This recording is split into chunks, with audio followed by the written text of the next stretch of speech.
बिस्मिल्लाहिर्रहमानिर्रहीम। अस्सलाम वालेकुम नाज़रीन, मैं राजा नसीर हूँ और आप देख रहे हैं RNN डिजिटल मीडिया। नाज़रीन, मैं इस टाइम जनाज़गाह के सामने जो है वो एक घर में मौजूद हूँ, जहाँ पर गुज़श्ता चंद रोज़ कबल एक इंतहाई नाखुशगवार वाक़या पेश आया है। जैसा कि आपको पता है कि गाड़ियों वाले, कारों वाले आम लोगों को, पैदल चलने वालों को ये समझ लेते हैं कि ये कीड़े मकोड़े हैं, जिसका दिल करता है उनको कुचल के तो निकल जाते हैं। हमारे मुल्क में ना तो कोई एहसाब है, ना ही किसी का जो है किसी के अंदर एहसास है। आज हमारे मुल्क की ये जो हालत है हमारे ही लोगों की वजह से है।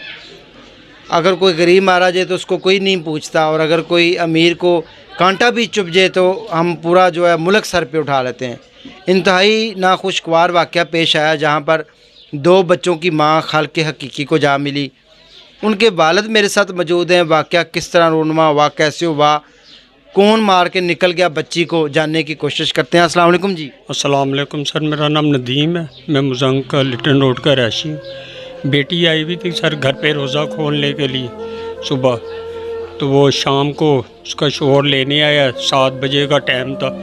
तो उसको अपने शोहर को कह रही मैं आप रुकें, ज़रा सामने हॉस्पिटल से होके ही आके दिखा के। तो रोड क्रॉस करके जाने लगी है, तो जो उनसा बड़ी स्पीड पे गाड़ी वाला आ रहा था, उसको साइड मारी है, उसका सर फुटपाथ पे लगा सर।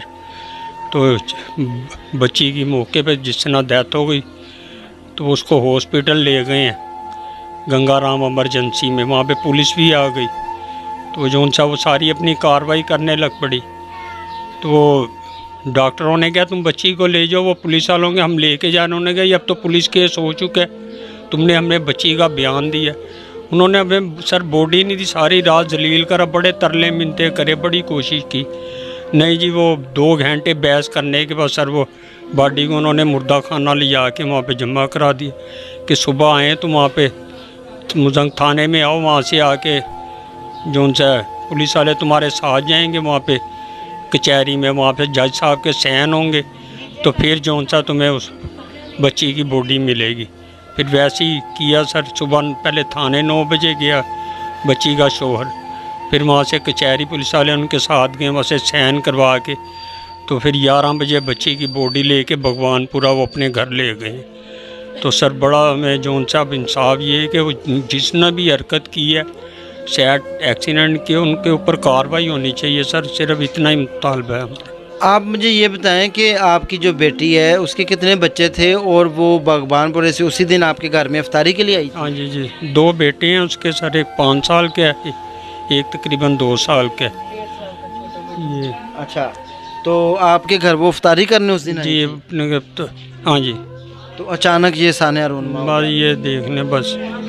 अच्छा, मुझे ये बताएं कि आपने नामालूम अफराद के ख़िलाफ़ से ही या आपने FIR दर्ज करवाई है थाने में? सर हम हॉस्पिटल गए हैं, हम तो वहाँ पे हॉस्पिटल में पुलिस वाले थे, तो वो सारे जो उनसे उन्होंने कार्रवाई कर रहे थे, वहाँ पे उन्होंने नाम नूम लिखा, ये वो सारा कुछ करते रहे। मेरे जवाई से सारा कोई कार्रवाई कर रहे थे, पूछ रहे थे। तो बाद में डॉक्टरों ने कहा जब लीजिए, हमने बॉडी मांगी तो वो पुलिस वाले कह रहे अब तो हमने देनी नहीं, हमने तो FIR काट दी है, ये तो तुम्हें कचहरी जाना पड़ेगा। सारा हमारा ख़ानदान हॉस्पिटल में गंगाराम में इकट्ठा हो गया, बड़े परेशान, रोना पिटना, लेकिन पुलिस वालों ने बॉडी नहीं दी, मुर्दे खाने में जमा करवा दी। नहीं जी, वो सुबह थाने आओ, वहाँ से तुम्हारे साथ जाएंगे पुलिस वाले, कचहरी से साइन करवाना, फिर जाके तुम्हें सारी रात हम ऐसे रोते परेशान रहे हैं। और वही सुबह हो थाने गए हैं, वहाँ से फिर कचहरी, और फिर जो उनसा इस नाम है बॉडी मिली। तो अभी तक उन्होंने पता नहीं पुलिस वालों ने कोई कार्रवाई की है नहीं की है, जाके कैमरों में चेक किया है कि नहीं, रोड पे कैमरे भी लगे हुए जहाँ पे एक्सीडेंट हुआ है, उन्होंने तफ्तीश की है कि नहीं की है। अब इस चीज़ का हमें, लेकिन हमें सर इंसाफ मिलना चाहिए, मेरा सिर्फ इतना मुतालबा है। मैं ये पूछना चाह रहा हूँ कि पुलिस वालों ने उस टाइम मौके के ऊपर थाने में कोई बाद में FIR लॉन्च की हो, कोई आपको कॉल की हो, किसी को पकड़ा हो? नहीं सर, किसी को भी ना पकड़ो, ना हमारे किसी इस तरह की कोई इल्म में बात है, कुछ भी नहीं है सर हमारे इल्म में, ऐसी कोई बात नहीं है अभी तक। नाज़रीन, बहुत शुक्रिया अदा करते हैं मोहसिन नकवी साहब का, जिन्होंने थानों को VVIP बना दिया। लेकिन काश हम उनका इससे ज़्यादा शुक्रिया अदा करते कि उसके अंदर जो काम हो रहे हैं उन लोगों की ट्यूनिंग करके उनको एक अच्छा इंसान बना देते तो मेरा ख्याल था बिल्डिंगों से ज़्यादा बेहतर था। थानों में चले जाएं, जिस तरह आए रोज़ हमारे मुल्क में वाक़यात रूनमा होते हैं, पुलिस वाले टाल मटोल से काम लेते हैं। आप खुद जो है वो दरख्वास्त लिखें, कैसे वाक़या हुआ, थोड़ी देर बाद आ जाएं, SHO साहब नहीं है, फ़लाँ नहीं है, डमका नहीं है, सारा कुछ होने के बावजूद ये हमारे थानों के हालात हैं। तो खुदारा गवर्नमेंट के नुमाइंदगान को, मरियम साहिबा को भी ये सोचना चाहिए कि अच्छी बिल्डिंगों से नहीं कामयाबियाँ मिलती, अच्छे इंसानों से कामयाबियाँ मिलती हैं। अच्छे इंसान तैनात करें, इनकी तरबियत अच्छी करें ताकि लोगों को बर वक्त इंसाफ मिल सके। किसी के साथ ज़्यादती हो तो उसको उसका जो है वो ज़्यादती करने वाले को उसको उसकी सज़ा मिल सके, ताकि जिनके साथ ज़्यादती हो उनको इंसाफ मिलेगा और मुजरम को उसकी सज़ा मिलेगी तो ही हमारे मुल्क का निज़ाम का जो है वो बोलबाला होगा। बहुत ही अफसोसनाक, दिल दहला देने वाला वाक़या। नहीं पता था, वो आंखें चेक करवाने जा रही थी इनकी बेटी कि मैं वापस भी आ सकूंगी या नहीं। अफसोसनाक वाक़या है। इसी अफसोसनाक वाक़े के साथ दीजिए अपने मेज़बान राजा नसीर को इजाज़त। दुआ में याद रखें, अगले समय में दोबारा मिलेंगे।